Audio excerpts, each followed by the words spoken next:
As the right hemisphere knows, everything is embedded with something else in a context, with other things to which it's connected.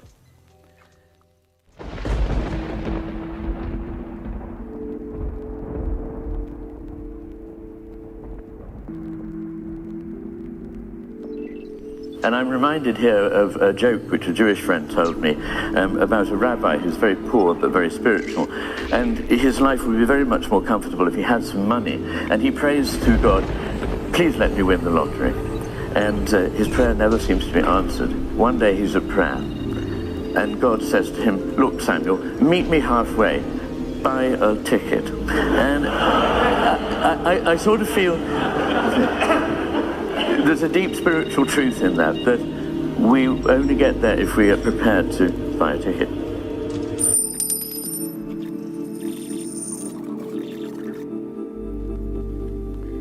Yes, said Wittgenstein, a key can lie forever in the place where the locksmith left it, and never be used to open the lock the master forged it for. I wouldn't be surprised if a lot of you felt that something had gone missing and that life had a rather paradoxical flavour. And it came home to me actually before I came up here, because I had to go to the Apple store and get a fixture for my computer. It was a lovely sunny Sunday, and I didn't want to spend very much time doing it. And I had to go to the local shopping centre. And I thought I'd park near the middle, which seemed like the obvious place to find a store guide so I could zip in and out. But these guys have got you taped. They know that they want you to wander around this place like a lost soul. And it was nowhere near there that I found the store guide. Anyway, I did my business, but as I was doing it, I was thinking, this is very strange. These people are all ambling slowly around this place, and they seem to have absolutely no idea of where they're going, but they're sort of browsing on the thought of consuming something. And they looked a little bit like in these long corridors of the mall. They looked a little like it reminded me actually of the old mental hospitals, and the passive patients sort of ambling up and down, looking flat rather than distressed, well fed and watered, and not really sure where they were going. As the right hemisphere knows, everything is embedded with something else in a context, with other things to which it's connected. And I thought this contrasted very drastically with the experience of my day job, which is being a psychiatrist. And time and again people sit down at my desk and tell me how incredibly stressed they are, how fast and how hard they work, what long hours they work, under what pressure they work. And when they have time, they're not sure what it is they're going to do with it. And it seems to me actually that although those things seem opposite, they're probably connected, because there's no sense of where we're going in either of them. All this frantic making of money seems to be in order we work longer hours, harder and harder to make more money, in order to spend our leisure time wandering around peacefully, sticking it back into the pockets of the people who paid it to us in the first place. And this is a bit circular. It doesn't give any value to life. It's a bit like saying the value of being alive is in order to create more life. I mean, well, that probably has more meaning actually, but this doesn't refer to any kind of set of values.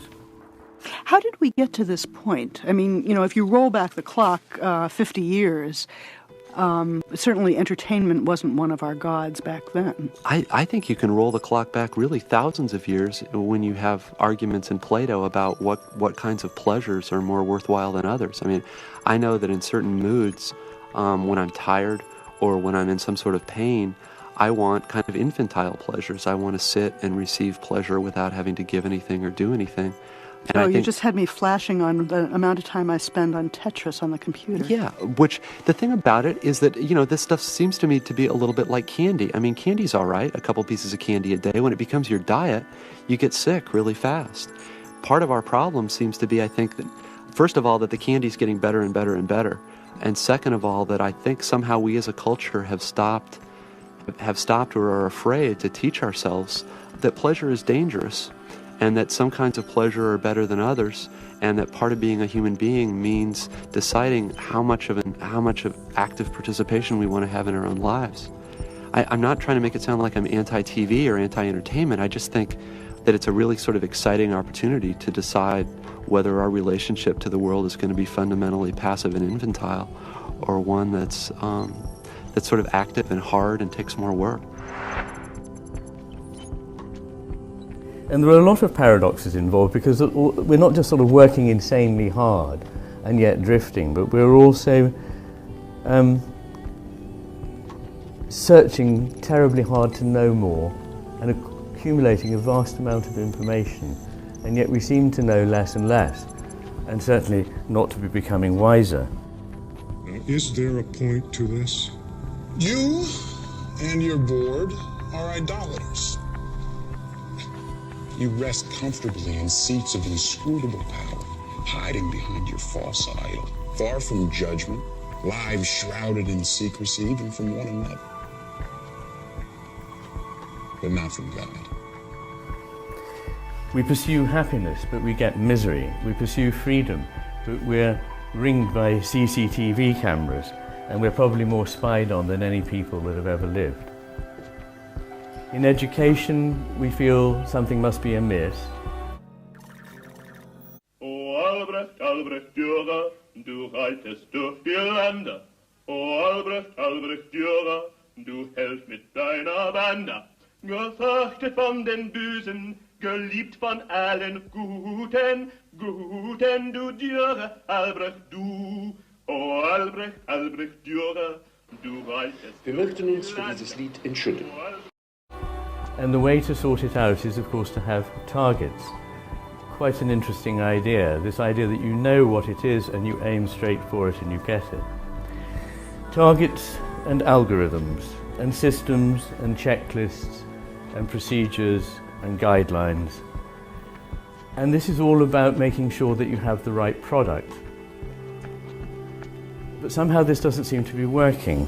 And one of the problems is that it suggests that education is about a thing which is inserted in another thing, as you insert a widget into a machine.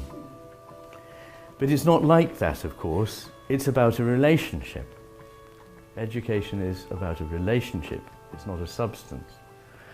And that relationship cannot be legislated for, because it's about all sorts of things that can't even be described, that are a manner, a tone, an inquiring mind, an openness, a model of what a certain way of being might be for those who still are in the process of becoming who they are.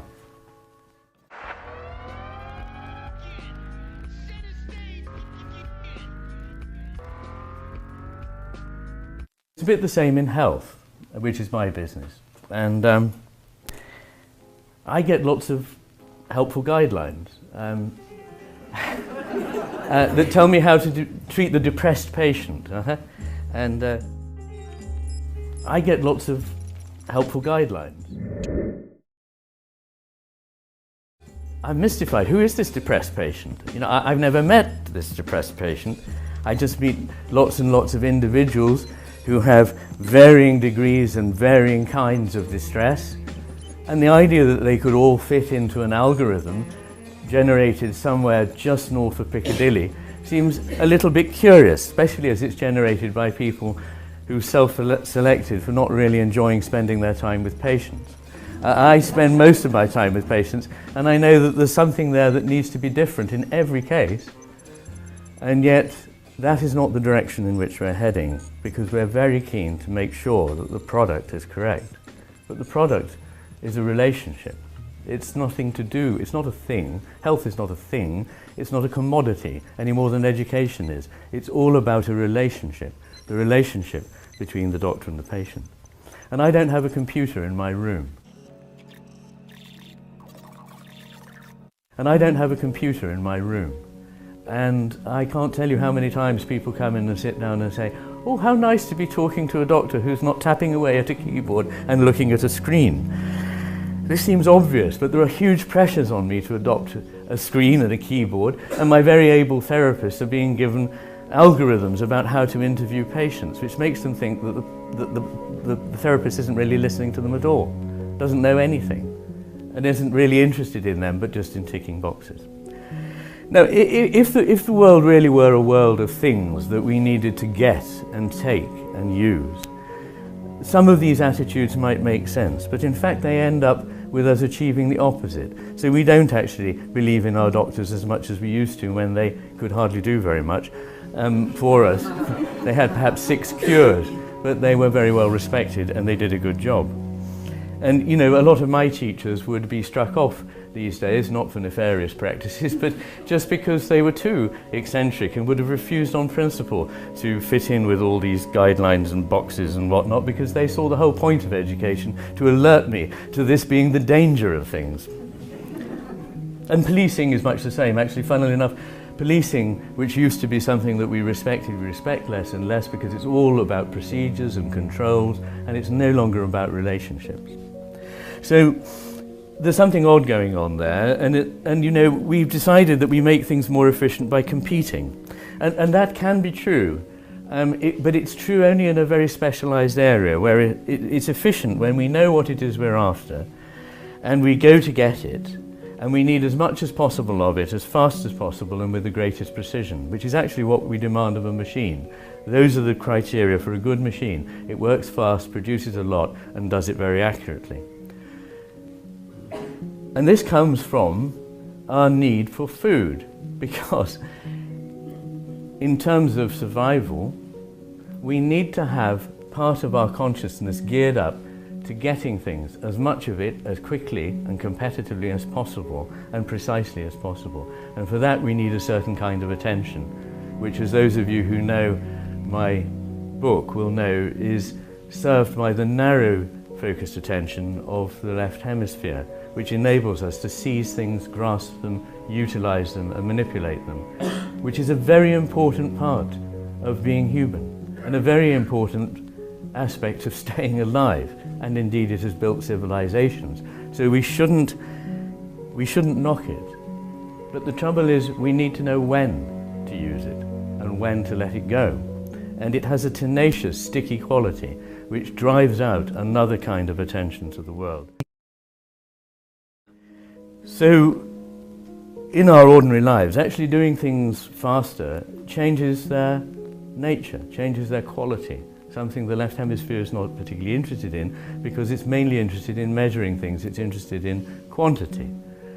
But it changes the nature utterly if you have to do it faster. A simple thing like eating your meal will tell you that.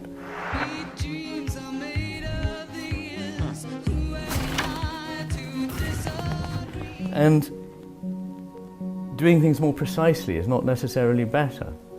In fact, in many areas, having an area for judgment is extremely important. Aristotle knew this, that applying a kind of logic to every situation in life was simply irrational.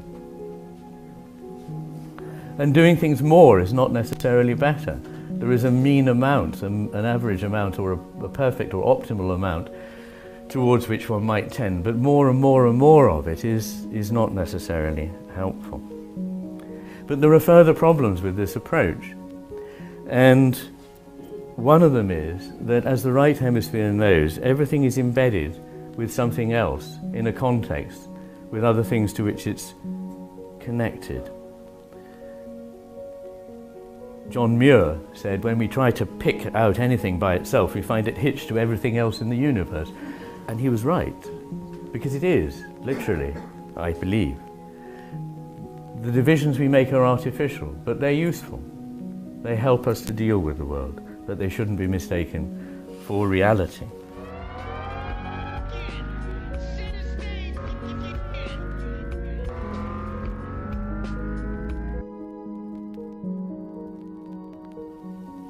And it means that when things are implicit, they're also different from what they're like when they're yanked forcibly out of the context and placed in the focus of attention, much as if you took the beating heart out of a body, ripped it off the arteries and veins, and sat there, now I understand what a heart is. And John Elster, a philosopher whose work is so good that I think it should be distributed free to all people who are able to understand it, wrote a wonderful book called Sour Grapes, which is called something like Essays in the Subversion of Rationality, in which beautifully, elegantly, neatly and rationally he exposes the irrationality of reason when you take it too far. And there are many things that can't be willed in this way, starting with things as simple as sleep.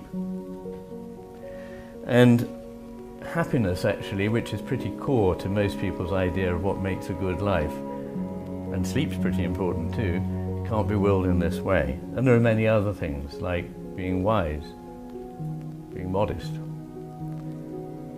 being in love. So we're busy trying to achieve things that can't be achieved directly.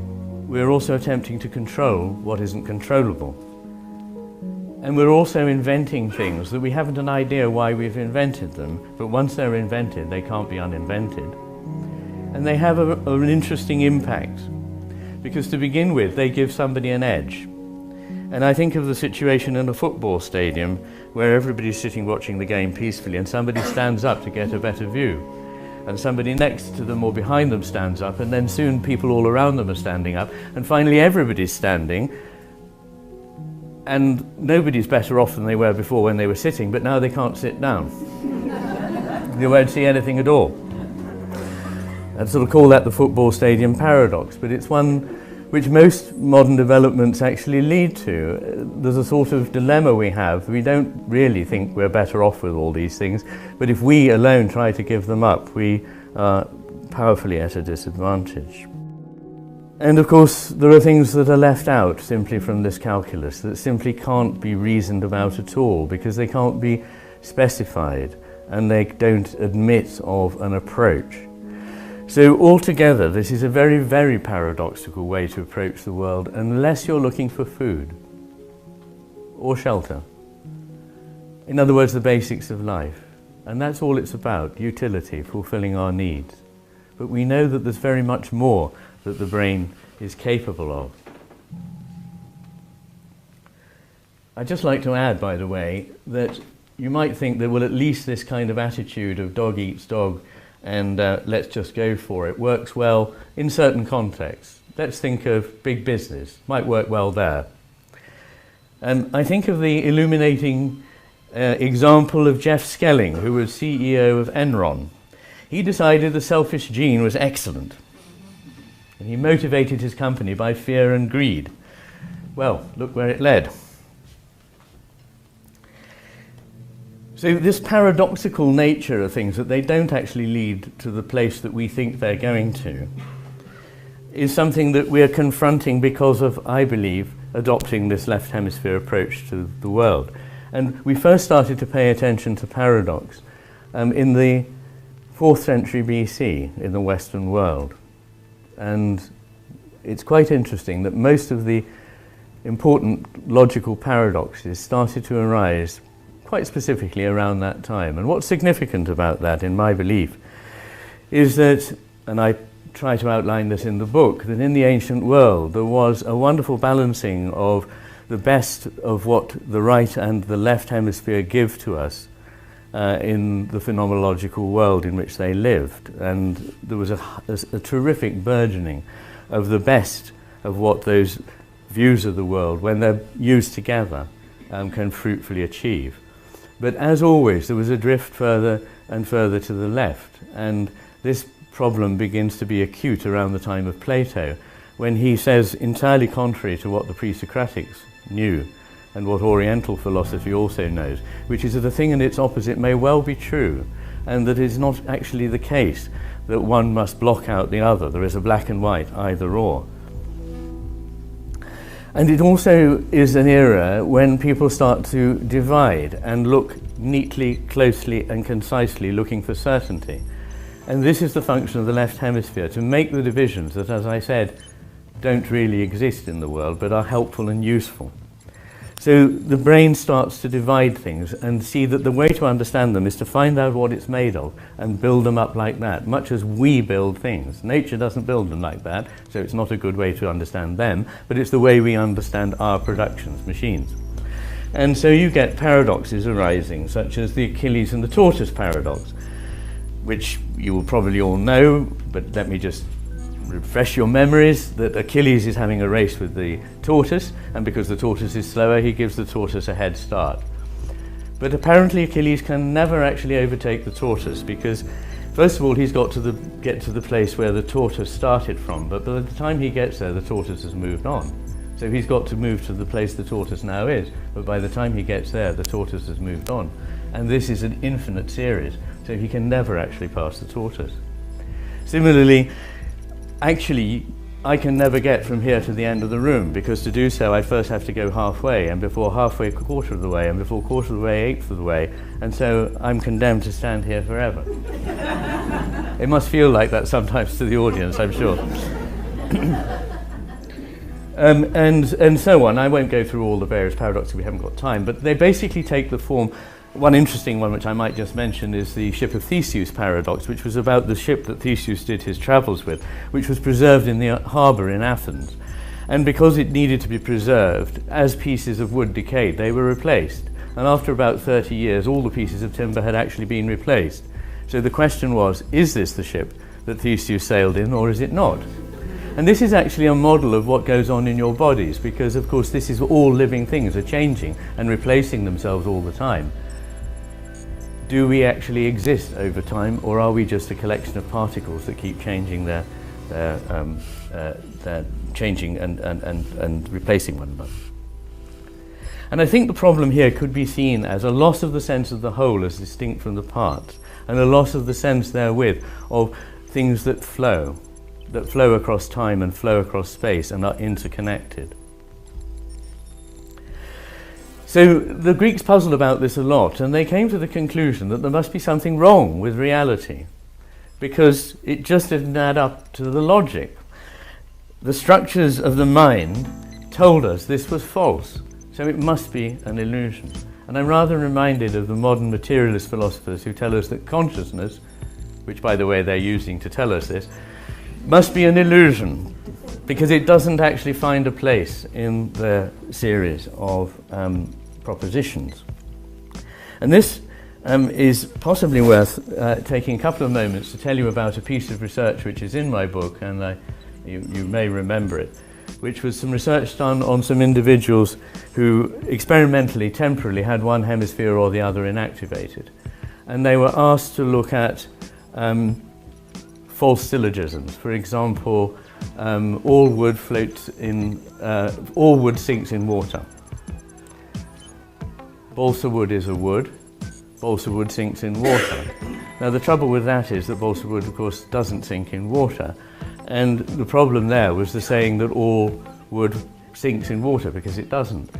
And the example that's actually probably the easiest to explain is the one of the monkey climbing a tree.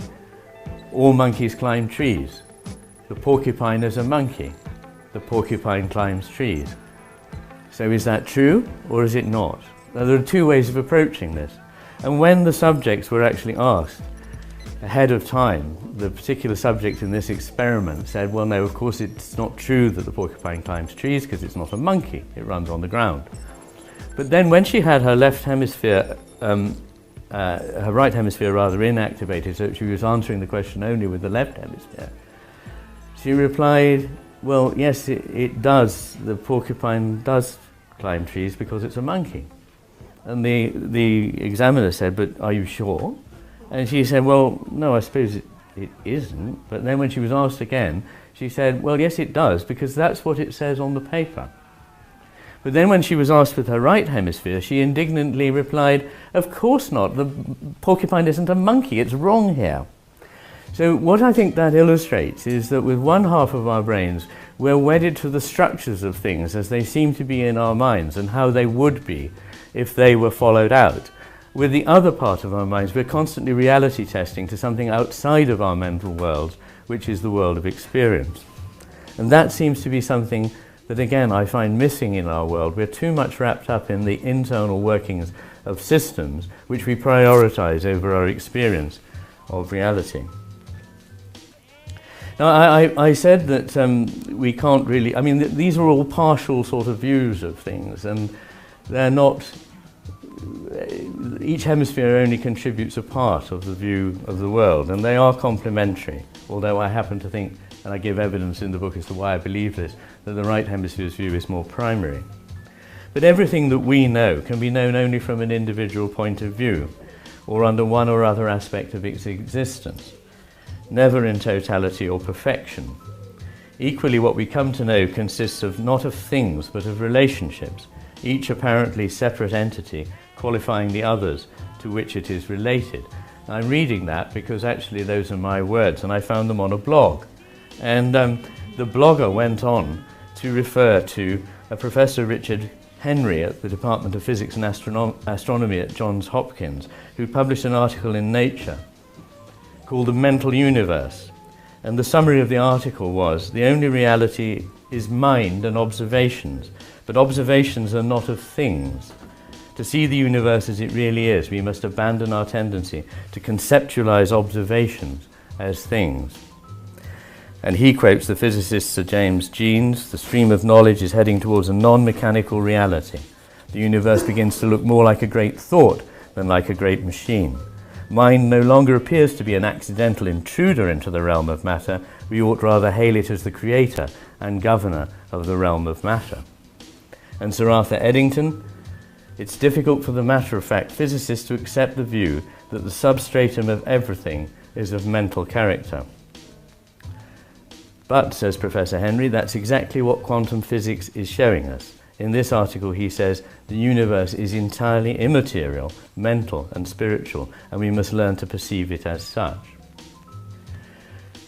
This gives one some confidence in a way. I'm not a physicist, but my understanding of physics is that in fact there aren't solid entities with fixed localities in the universe, that there are only relationships between things, much as there are in our human world really only relationships between things. And the ultimate image of this for me is music, in which everything is relation. It's the relationship between notes in time that creates the melody, notes at a moment in time that creates the harmony, the intervals between the beat of the notes that creates the rhythm, and it is the interplay between us and it that creates the music. And in some senses you could say the music was only in the spaces, except that that's not quite right. It's in the notes and the spaces together. There's a sort of betweenness going on here, which is all important to understanding the nature of music, to understanding the nature of mathematics, to understanding the nature of physics, to understanding the nature of human life. Things, not relationships. Once you see that, or rather relationships, not things, then you understand that there is a sort of counterpoint going on, to use a further musical metaphor, that things are in relation to one another and they qualify one another much as musical lines that interweave. And this allows the possibility of things that are contrary to one another to complement one another, not to cancel one another out. So I would like you to think of it as a counterpoint, the cantus firmus, allowing the possibilities for multiplicity. And that, the cantus firmus being the sort of, ongoing bass, not bass necessarily, but the ongoing line of the melody in Renaissance polyphony around which the other parts weave. It's usually a tenor part, actually. And I came across this lovely thing in Dietrich Bonhoeffer's letters and papers from prison. You know the German theologian who died in a Nazi prison camp. And he wrote, God requires that we should love him eternally with our whole hearts, yet not so as to compromise or diminish our earthly affections, but as a kind of cantus firmus to which the other melodies of life provide the counterpoint. Where the ground base is firm and clear, there's nothing to stop the counterpoint from being developed to the utmost of its limits. In other words, it's freeing this relationship. It allows the opposite things to come into being against it. Only a polyphony of this kind can give life a wholeness and assure us that nothing can go wrong so long as the cantus firmus is kept going. Put your faith in the cantus firmus.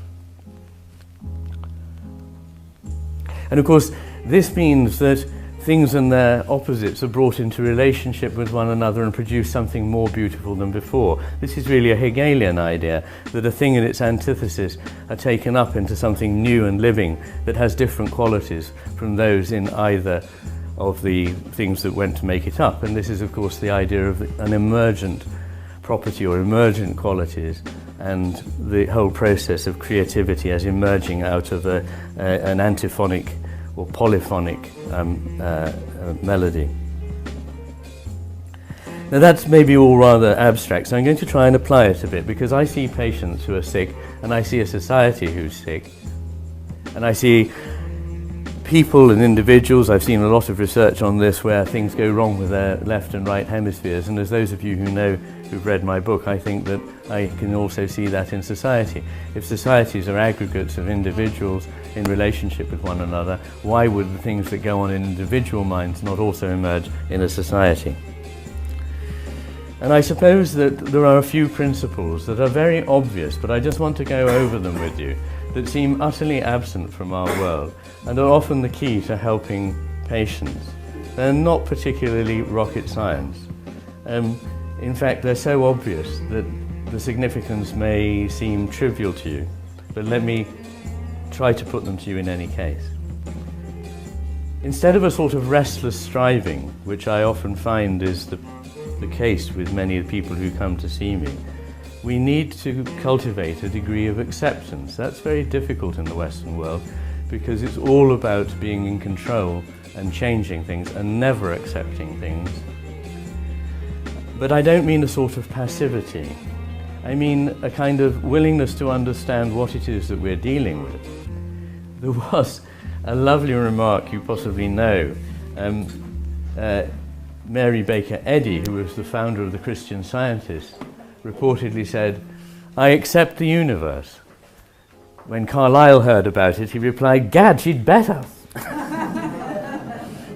There are certain things that you need to be easy with accepting, including mortality, including failure, including imperfection, including the fact that life is always a trade-off. So it doesn't mean passivity, it means trying to change the things that one can, but not those things that we can't. At the moment, I find that we're taking responsibility for all sorts of things that we can't take responsibility for, not taking responsibility for ourselves. See this in the government. They're always, instead of doing what a government should be doing, which is making a safe place for us to live, they're constantly trying to control us. They remind me of the sort of difficulties that one comes across in families where a mother thinks that she's being very caring because she's not actually looking after herself at all, is quietly going mad and driving the rest of the family mad. But part of that madness is being involved in all their business and trying to control them. And she sees herself as profoundly altruistic, and yet that's not actually how it's experienced. In fact, there's a marvellous book called Pathological Altruism, which I which I read ahead of time for the author. It's going to come out in about a few weeks' time from OUP, and it's by 30 different hands, neurologists, psychologists, philosophers, economists, sociologists, and so forth. And it's about, I thought it was going to be one of those boring books that says that altruism doesn't exist, a sort of Dawkins idea. But it wasn't that, actually. It was much more subtle than that. It was really saying, yes, there is altruism, but there are many things that look awfully like it that are actually quite poisonous, and I do agree with that. So there's nothing actually selfish about taking responsibility for oneself. In fact, it's adult. In fact, it's responsible and mature to do so. And stop trying to control others. But this is a problem that we seem to be difficult at in sort of locating in our society. There's an awful lot about power and control. The rhetoric is all about power. How the unempowered must be empowered, and how one bad turn must be returned by another bad turn. It seems to me that we ought to transcend this rhetoric of power and control and instead have a rhetoric of acceptance and forgiveness and tolerance, which, I'm sorry, I'm sounding very preachy here, but it seems to me is simply wisdom. And I've in fact found time and again that, I'm taken back to things that I was taught at school and at the time felt slightly sick about and hurried out of the room. But all those things like forgiveness, acceptance, gratitude, they actually turn out to be the secrets to happiness. They were preached, but what the preachers couldn't say was that they were not for others' good, but for our own. And indeed, their full capacity for yielding happiness lies precisely in their being embraced not for one's own sake, and that presents an almost insuperable hurdle that one would have to begin with a state of selfless enlightenment that only the very process one was beginning could yield. But fortunately, it's not that bad. This is where the importance of habit comes in. Pascal was very keen on the idea of habit, how we should adopt good habits, and that would finally lead us to goodness. And one may well begin with the motive of making oneself happier. It's not a bad motive. There are many worse in life. But the process, I hope, would reveal its own wisdom. Eventually one will, not exactly realize that not doing it for one's own sake is the best way of achieving one's own happiness. That too would be a misunderstanding, but one might start to wish not to do any of it for one's own sake, to be relieved of the need to do things for one's own sake. But to do this, one has to accept oneself. And this is something that, again, our society is very bad at encouraging. We're constantly exhorted by advertising and by, I'm afraid, psychologists on telly and all the rest to sort of change ourselves and do things with ourselves. And some of this is good. There are things that we can, of course, change about ourselves. And I'm not advocating in any way complacency. Accepting yourself doesn't mean thinking that everything about yourself is just fine and dandy. Forgiveness, after all, is not the same as condoning. You don't need to condone an act to forgive it. And you don't need to condone yourself to forgive yourself and to accept yourself. But it does involve a degree of trust, which seems to be another thing that's deeply absent from our society.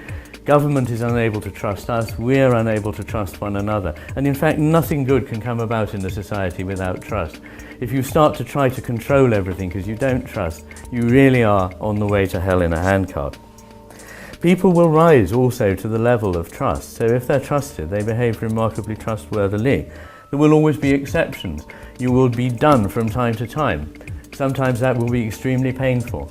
But that's the price you pay for achieving something very rich. And there is always going to be risk in life. By not trusting people, by monitoring them on CCTV, you will not eliminate violence, hatred, or crime. You will simply turn it into a manifestation of the whole way we think about our relationships to one another. So we need to be aware of the dark side, and in fact to accept the dark side. And that too is one of the things that I need to help my patients do. I sometimes say to them those words from Shakespeare's The Tempest, where at the end Caliban appears and he says these marvellous words, "This thing of darkness I acknowledge mine." And that ability to accept that there is this dark side, as the Jungians say, to character, is very important, because by denying it, we actually end up by doing a lot of harm and misunderstanding ourselves and others.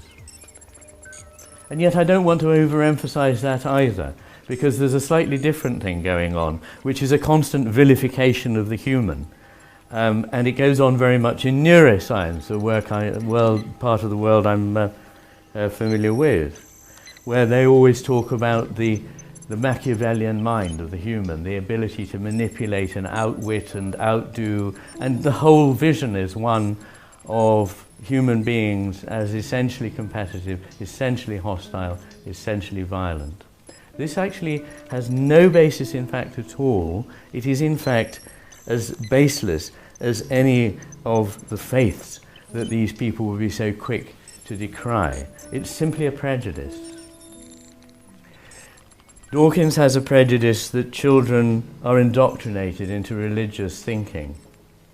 There's a very nice body of work by David Hay with his colleague Rebecca Nye, where they looked at children and followed their reactions to life situations and the language they used about it. And what they found was precisely the opposite, that as they grew up, they stopped using terms to do with awe and empathy and so on, and they were knocked out of them by their education. They saw that this was not a very smart way to talk. And so all the sort of religious values actually were drummed out of them by their education, not drummed into them.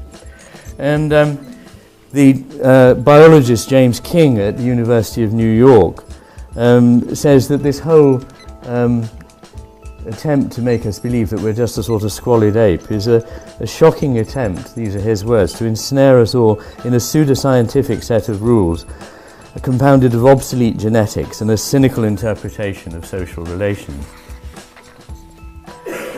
It's not just us, but many of the higher animals, and even some of those that are not so high, that actually are capable of empathy and capable of altruism, and this is just as important.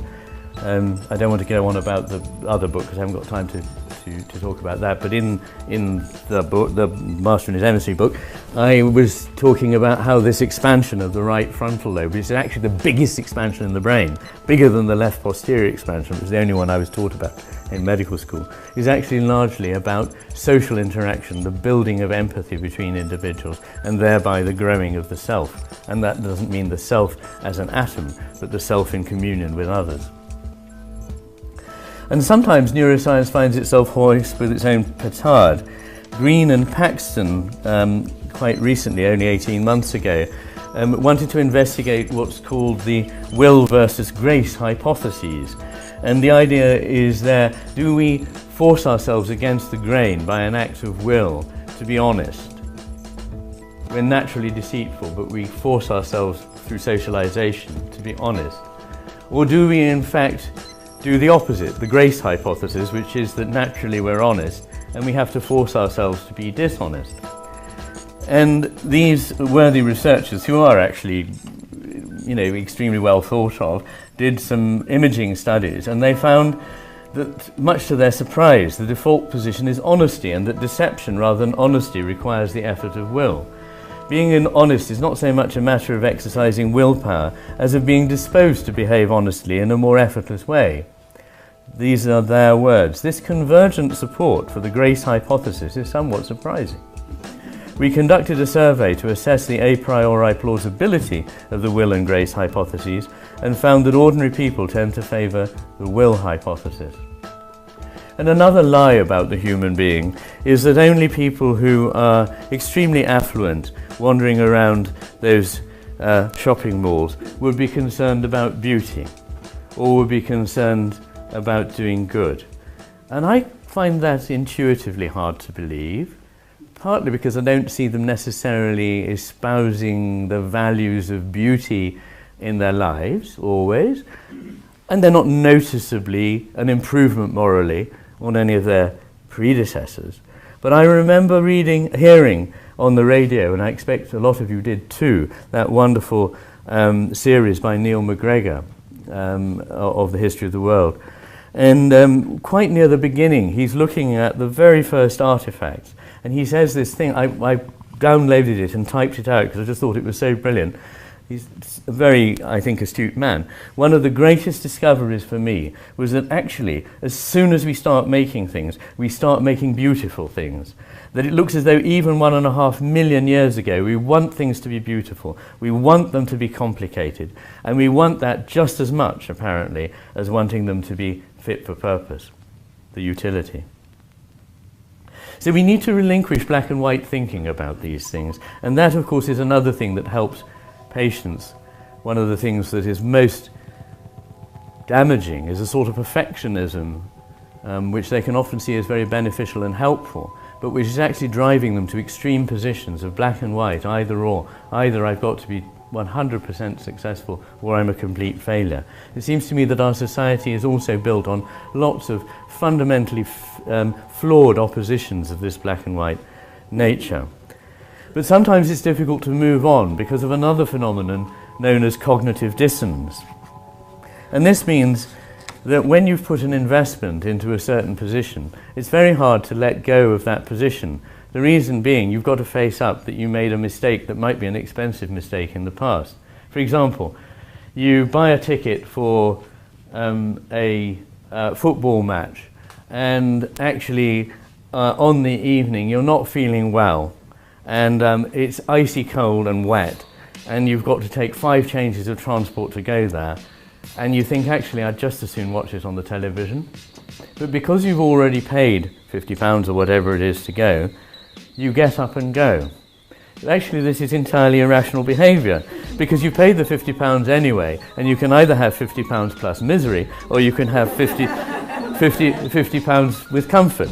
But it seems more probable to us to go along with this thing, because otherwise it introduces dissonance to our system. Now imagine if you've spent your life working very hard in hospitable circumstances for a purpose you can't even work out for yourself, you don't know why you're doing it. It's quite hard to accept that. There's a lot of defensiveness that goes on. And so we get into denial, which is also a great forte of the left hemisphere. And this is not just my little sort of idea about the left hemisphere. It's something which is a neurological fact, which you can see on any ward where somebody's had a right hemisphere stroke. So anybody here with any medical training will have seen this. I certainly have seen it many times. You visit somebody who came in the night with a stroke, and you say to them, "Everything all right?" And they say, "Yes, yes, fine, thank you very much."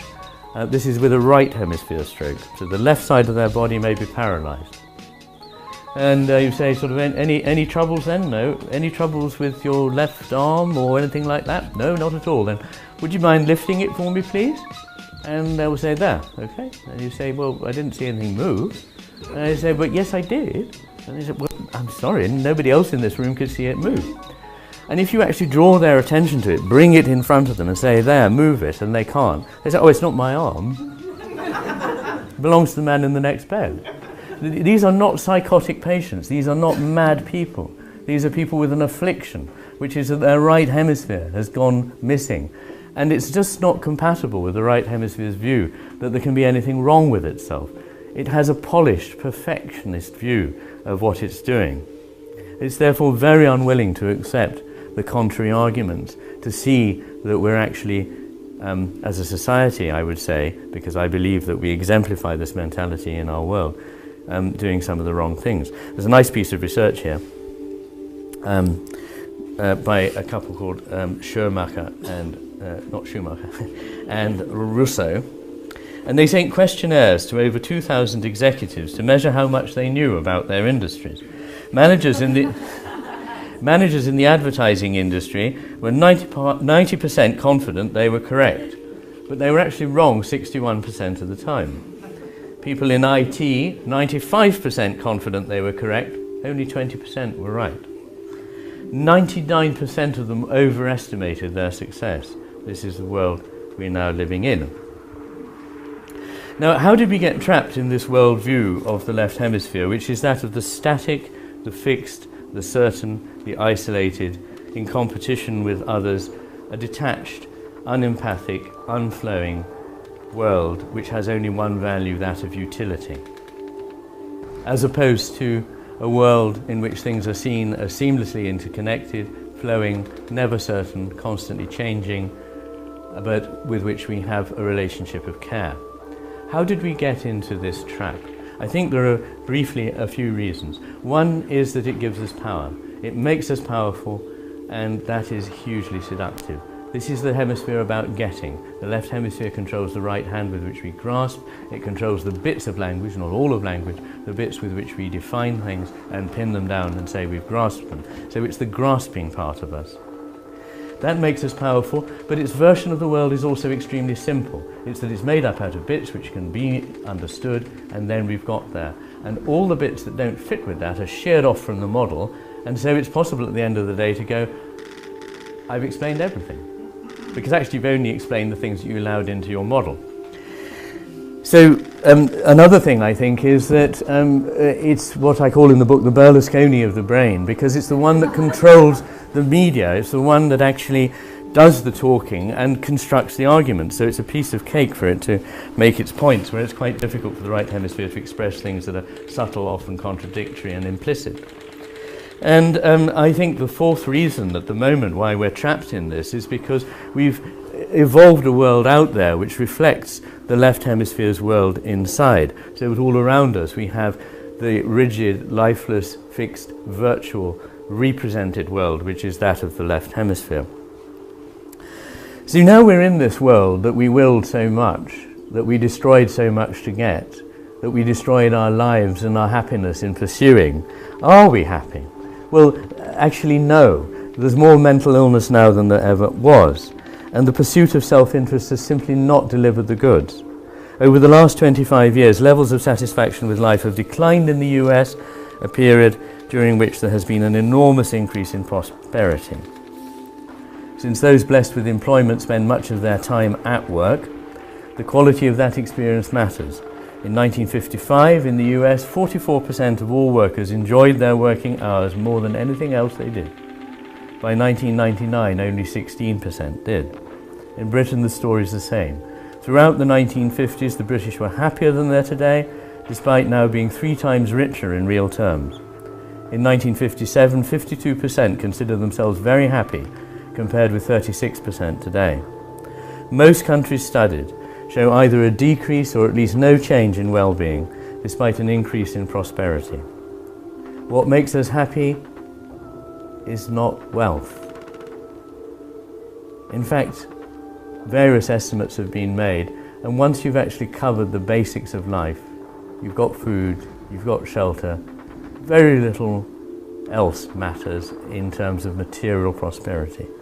And an income of about 12 to 15,000 a year, after that it doesn't add to your sum of happiness significantly.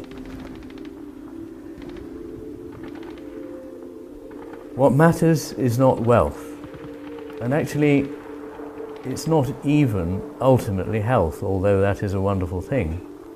It's social connectedness.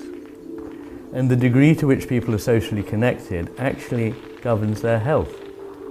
Not just their mental health, but their physical health. They suffer less from cancer, heart disease, and other conditions of the kind. So the reciprocal relationship, this coming and going, this betweenness, between us, the respect of the fact that everything that exists in relationship, makes us healthy and makes us happy. Something the right hemisphere alone understands. Now, I haven't got time to do more than wrap up with a few observations, but I wanted to make the point that I can't go through all the neuropsychological evidence for those who haven't read my book, but I can say that if you want to pick up my book, you'll find it there. But the left hemisphere has a view of the world which is a bit like this. It tends to focus narrowly. It tends to lose the sense of the broad picture. It sees that information, nuggets of data, are more important than knowledge, and wisdom it doesn't seem to have any sense of. For it, knowledge is replaced, in fact, by the representations of things, and everything is represented by tokens eventually. So money stands for things and values, and words stand for things and values, and we retreat into an ever more abstracted world. It is actually less in touch with the body. And in doing so, the amphibious nature of our life is ripped apart. I see us as amphibians. We live partly in a material world, partly in a spiritual world. And it wouldn't be better if we only lived in a spiritual world or only in a material world. This bridging is what it's all about, and that is what is lost. So there is simultaneously the reification of matter and the abstraction of our thinking, no longer embodied. Bureaucracy would flourish, because bureaucracy, if the left hemisphere were ruling the world, would really have a field day, because it likes procedures that are known, it likes organizability, it prioritizes predictability, it likes anonymity, it's not interested in uniqueness.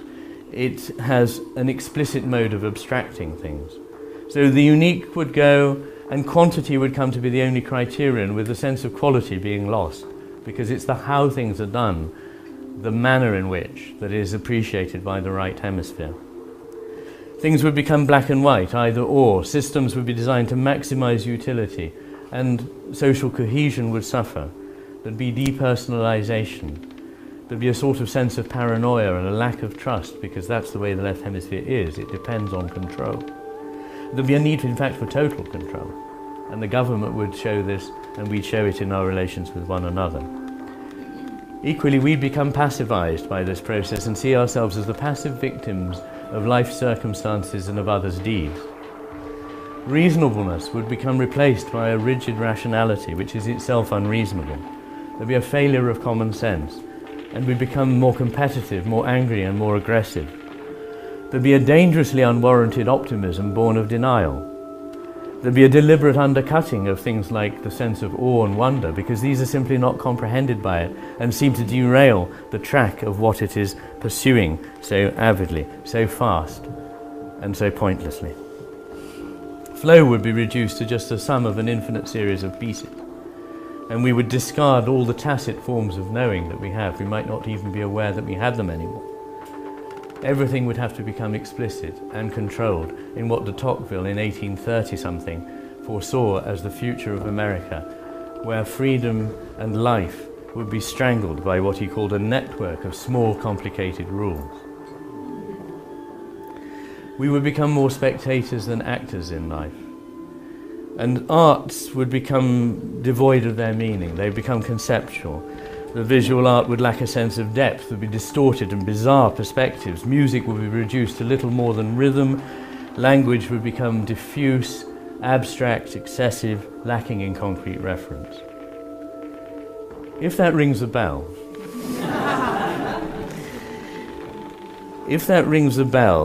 what could we do to help? Well, I'm not going to give you any clear answers, but I can point to things that in the past helped to see a way out of this prison, out of this hall of mirrors, because it is constructed so that it refers you back inside. All the answers come back to the system itself. And there used to be art, which used to lead us to the sense of something other. It wasn't self-referential, it wasn't ironized out of existence, it wasn't conceptualized to the point where our bodies simply can't understand it anymore. Hello? Everything, this is all digital. Lean to your left. Okay. Lean to your right. Right. It was nature. 100 years ago, 97, 98% of us lived surrounded by the natural world. Now about 50% of us do, if that. It was culture, which had a tradition, which passed on implicit wisdom. Some of it, maybe one would want to change. It's not rigid. It should evolve. It's a living thing, a culture. But it's not a better culture for being ripped limb from limb.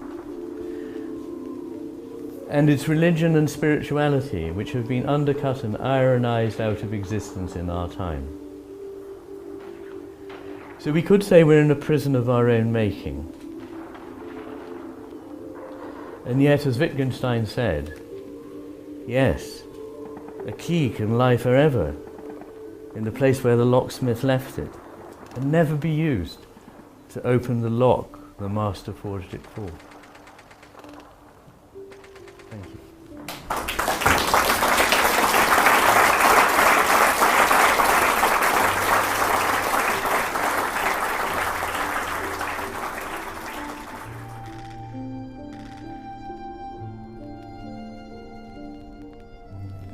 Okay. Anybody want to ask a question? Somebody at the back there. I wondered whether within your theories, what you found as evidence of female and male correlation to this model. Yes. I always try not to get involved with this, and I never succeed. So I didn't deal with it in the book, partly because it would have derailed the book and it would be another book. Also, I frankly will say, because I think it's contentious and whatever I say I will probably end up by alienating somebody. Also because I don't think that much of the data is terribly reliable. And there aren't any clear generalities that emerge from it, but one. And that one seems to be that in one form or another, there is more redundancy, less specialization in the hemispheres in women. So they tend to use their right and left hemispheres more like one another as a way of looking at it. They're less extremely divergent. And as I always say, that can cut either way. It can be a good thing, it can be a bad thing.